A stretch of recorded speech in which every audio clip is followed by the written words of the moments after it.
Times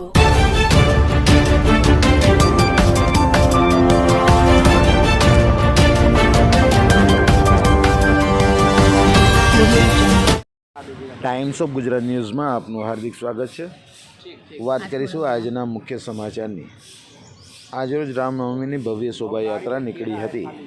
આ યાત્રા કુંભારવાડાથી લઈ ફતેપુરા અડાને પુલ થઈ યાકુતપુરા ચાપાનેર દરવાજા સુધી પહોંચી હતી। આ સમય દરમિયાન મુસ્લિમ અગ્રણીઓ, તાજિયા કમિટી પ્રમુખ જાવેદ બાપુ, ઉપપ્રમુખ ગુડ્ડુભાઈ, આપ નેતા હુસેનભાઈ મુલતાની, ગુજરાત પ્રદેશ માઇનોરિટીના ઉપપ્રમુખ ઝહીરભાઈ કુરેશી, હાજી દસ્તગીર શેખ ભોલુબાપુ અને અન્ય મુસ્લિમ અગ્રણીઓ દ્વારા રામનવમીની યાત્રાનું ભવ્ય સ્વાગત કર્યું હતું। પોલીસ પ્રશાસન દ્વારા કોઈ અનિચ્છનીય બનાવ ન બને તે માટે ચુસ્ત પોલીસ બંદોબસ્ત ગોઠવ્યો હતો।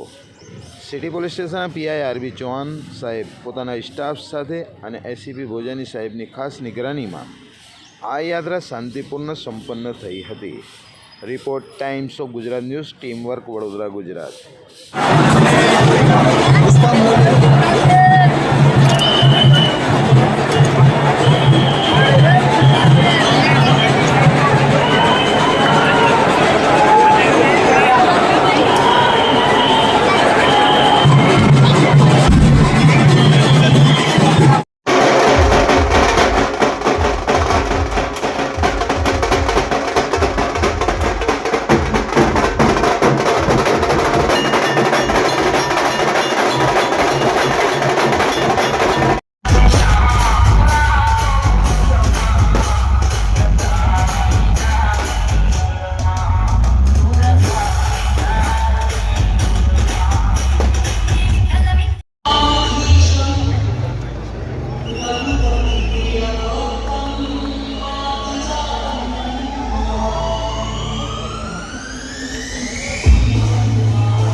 If you like this video, then like, share and subscribe to Mirror Now.